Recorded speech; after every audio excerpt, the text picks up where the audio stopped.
Đàm Vĩnh Hưng bị lôi vào cuộc chiến pháp lý này lừa với tỷ phú Mỹ, dễ kiện, khó rút. Đầu tháng 12 vừa qua, Đàm Vĩnh Hưng bất ngờ tuyên bố rút đơn kiện tỷ phú Gerard Williams và khẳng định sẽ không tái kiện một lần nào nữa.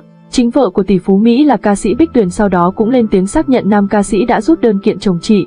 Những tưởng sau động thái quay xe của Đàm Vĩnh Hưng, vụ ồn ào với tỷ phú công nghệ sẽ khép lại, bởi đơn kiện ngược của ông Gerard Williams cũng chỉ đưa ra yêu cầu đơn giản là Mr. Đàm bồi thường tượng trưng $1, tức khoảng 25.000 đồng kèm một lời xin lỗi công khai. Tuy nhiên đến ngày 18 tháng 12, thông tin đáng tin cậy tiết lộ, Tòa án Thượng thẩm California không cho nam ca sĩ rút đơn kiện như anh mong muốn. Điều này có nghĩa Đàm Vĩnh Hưng dù không muốn tiếp tục vụ kiện vẫn sẽ phải lao vào cuộc chiến pháp lý một mất một còn với tỷ phú công nghệ Mỹ vào năm 2025. Đây là một tình huống đầy bất ngờ, ngoài dự tính trước đó của Đàm Vĩnh Hưng, Mr. Đàm rơi vào tình thế cây muốn lặng mà gió chẳng đừng. Vậy Đàm Vĩnh Hưng gặp phải bất lợi gì khi bất đắc dĩ tiếp tục nghênh chiến trên mặt trận pháp lý với một tay vốn đã quen cảnh ăn và đi kiện như Williams? Đây rõ ràng là một canh bạc tất tay mà Đàm Vĩnh Hưng muốn dừng lại cũng không thể được.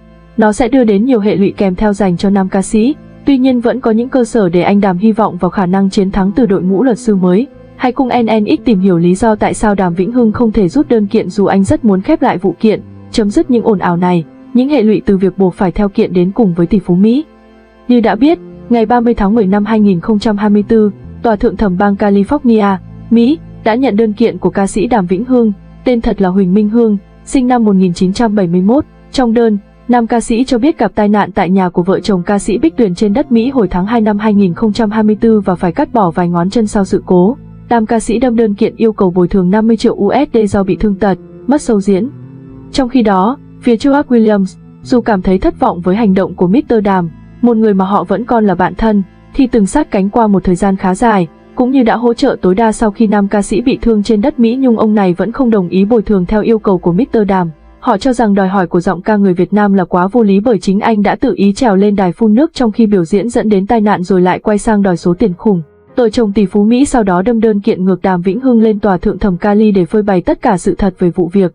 Ông này chỉ yêu cầu đơn giản đó là được bồi thường $1 và lời xin lỗi công khai từ Đàm Vĩnh Hưng. Tuy nhiên do Mr. Đàm đâm đơn kiện trước, tức là nguyên đơn trong vụ kiện đầu tiên, và sau đó khi vụ kiện rất nóng thì nam ca sĩ bất ngờ tuyên bố đã rút đơn, thì lá đơn phản tố dài đến 34 trang của Williams sẽ trở nên vô giá trị, chẳng khác nào mớ giấy lộn theo đúng nghĩa đen. Nếu vụ kiện không được đưa ra xét xử, sự việc khép lại ở đó, ông tỷ phú Mỹ sẽ phải mang tiếng xấu, khó giải thích thỏa đáng với dư luận. Trong khi ông này rất muốn tung hê tất cả những góc khuất trong vụ ồn ào với anh Đàm, muốn cho cả thế giới biết ai mới là nạn nhân của vụ việc. Chưa kể ông Gerard Williams đang nhận được sự ủng hộ lớn từ công luận. Việc Đàm Vĩnh Hưng đâm đơn kiện đã khiến danh tiếng của ông bị tổn hại không ít và tỷ phú Mỹ không cho phép Mr. Đàm muốn kiện là kiện, muốn rút trong êm đẹp để tránh chịu tổn thất, còn bản thân thì hứng chịu tất cả. Không rõ liệu có sự tác động nào từ phía chồng ca sĩ Bích Tuyền hay không mà Tòa Thượng thẩm Cali đã không chấp nhận việc rút đơn của Đàm Vĩnh Hưng. Tòa án Mỹ muốn vụ việc phải được công khai xét xử, thay vì khép lại quá dễ dàng như mong muốn của Mr. Đàm. Việc này cũng khiến cho khả năng hòa giải của đôi bên gần như không thể diễn ra, họ chỉ có thể gặp nhau tại tòa, nói chuyện bằng pháp lý. Bây giờ dù không muốn, Mr. Đàm vẫn phải tiếp tục cuộc chiến pháp lý trên đất Mỹ mà anh từng tuyên bố rút đơn và không tái kiện lần nào nữa. Tuy nhiên dù sao Đàm Vĩnh Hưng vẫn thích ứng với động thái của tòa án. Rất nhanh chóng, giọng ca xin lỗi tình yêu đã có những động thái để theo đuổi vụ kiện với ông Williams. Đó là lập tức mời đội ngũ luật sư mới để thay đội ngũ luật sư trước đó. Thế cái được nam ca sĩ đặt niềm tin lần này là ông Từ Huy Hoàng, một người Việt Nam đã có nhiều năm kinh nghiệm làm việc tại Mỹ, am hiểu pháp luật, văn hóa xứ cờ hoa.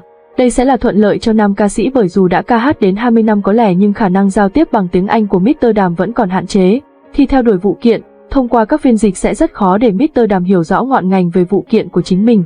Với sự góp mặt của luật sư người Việt, rào cản về ngôn ngữ sẽ được xóa bỏ, sự phối hợp giữa hai bên, sự truyền tải thông điệp cũng dễ dàng, thuận lợi hơn.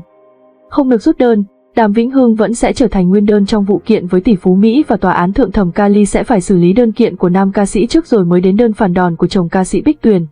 Theo nguồn tin thân cận, những vấn đề nổi cộm như thuế, thu nhập, di trú của Đàm Vĩnh Hưng trên đất Mỹ sẽ bị phía đội ngũ luật sư của tỷ phú Mỹ soi xét, khai thác kỹ càng.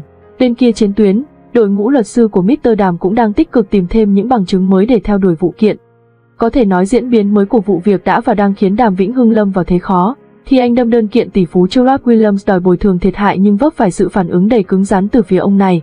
Những người biết về quá trình làm ăn của tỷ phú Mỹ đều rõ, Gerard Williams chẳng phải tay mơ trong những lần lôi nhau ra tòa. Ông từng bị gã khổng lồ công nghệ Apple khởi kiện nhưng sau 3 năm, táo khuyết đã phải rút lui trong im lặng.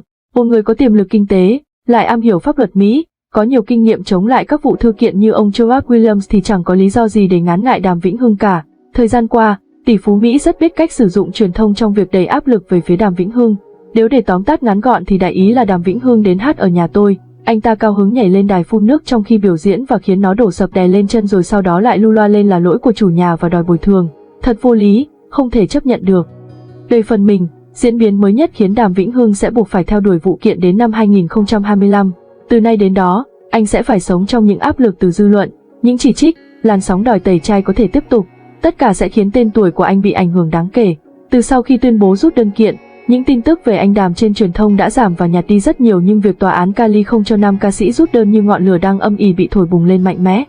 Có thể nói đây là quãng thời gian khó khăn bậc nhất trong sự nghiệp của nam ca sĩ khi anh đang chịu lệnh cấm biểu diễn tại Việt Nam, bị mất vài ngón chân sau vụ tai nạn và đang trở thành tâm điểm dư luận vì vụ kiện tỷ phú Mỹ. Phía nam ca sĩ từng suýt bị hủy show diễn tại Mỹ vì các đơn vị tổ chức không muốn bị ảnh hưởng từ vụ ồn ào pháp lý. Vụ kiện tiếp diễn, từ người chủ động đi kiện, giờ đây Đàm Vĩnh Hưng lại nhận về những áp lực lớn hơn đối thủ. Trước đó Mr. Đàm đã sáng suốt khi quyết định rút đơn kiện sau khi bị phía Gerard Williams phản đòn trong 34 trang giấy. Có lẽ Mr. Đàm nhận thấy khả năng thắng kiện là không cao nên đã chủ động rút lại để sự việc chìm xuồng, tránh ảnh hưởng đến tên tuổi, nhưng không phải cứ muốn là được. Mũi tên đã bắn ra, giờ anh phải theo đuổi nó đến cùng. Hiện nay, Đàm Vĩnh Hưng vẫn nhận được sự ủng hộ, đồng cảm từ một bộ phận khán giả, người hâm mộ khi cho rằng anh đã mất quá nhiều từ vụ tai nạn trên đất Mỹ, từ hao hụt tiền bạc do nghỉ diễn để điều trị chấn thương đến sự tổn thương của cơ thể mà tiền bạc khó có thể đong đếm. Nhưng khi đơn kiện ngược dài 34 trang của Gerard Williams được mổ xẻ, phơi bày tại tòa án thì ai biết được nam ca sĩ sẽ phải đối mặt những gì. Nếu anh thua kiện, những góc khuất bất lợi, hoặc sự việc dẫn đến tai nạn mà anh gặp không giống như đơn kiện thì làn sóng chỉ trích, tẩy chay có thể lớn hơn nữa. Điều đó nếu xảy ra sẽ là thất bại lớn hơn dành cho Đàm Vĩnh Hưng cả việc thua đơn thuần trong vụ kiện với Gerard Williams. Với một người lọc lõi, có thừa kinh nghiệm như tỷ phú Mỹ, không phải ngẫu nhiên ông này quyết kiện ngược lại Đàm Vĩnh Hưng. Hẳn nhiên ông ta phải có những bằng chứng xác thực để đấu lại Mr. Đàm. Đội ngũ luật sư hùng hậu phía sau của Gerard Williams đều là những chuyên gia pháp lý dày dạn nên ắt biết khả năng thắng thua ra sao, nên đã quyết đưa vụ việc ra ánh sáng thay vì để Đàm Vĩnh Hưng biến thành con rối theo kiểu muốn kiện thì kiện, muốn rút là rút một cách dễ dàng như thế. Mr. Đàm từng khẳng định nếu tòa xử anh thua, anh sẽ đón nhận, chấp nhận, đương nhiên rồi, đó là thái độ dám làm dám chịu rất nam nhi. Nhưng khi nhận thấy đối thủ Gerard Williams và đội ngũ pháp lý hùng hậu của ông này phản đòn bằng lá đơn kiện ngược dài 34 trang thì lại bất ngờ quay ra rút đơn, muốn mọi chuyện rơi vào quên lãng. Đáng tiếc cho Mr. Đàm, cuộc đời không phải cứ muốn là được. Anh đâm đơn kiện tỷ phú Mỹ không đảm bảo an toàn tại tư gia thì được, nhưng muốn rút đơn, khép lại sự việc thì lại không xong. Mr. Đàm đang phải đối mặt nhiều áp lực từ cuộc chiến pháp lý do chính anh khơi mào, mà nếu không cẩn thận nó sẽ là dấu chấm hết cho sự nghiệp của nam ca sĩ từng nhận được sự ủng hộ lớn của công chúng tại Việt Nam và Mỹ.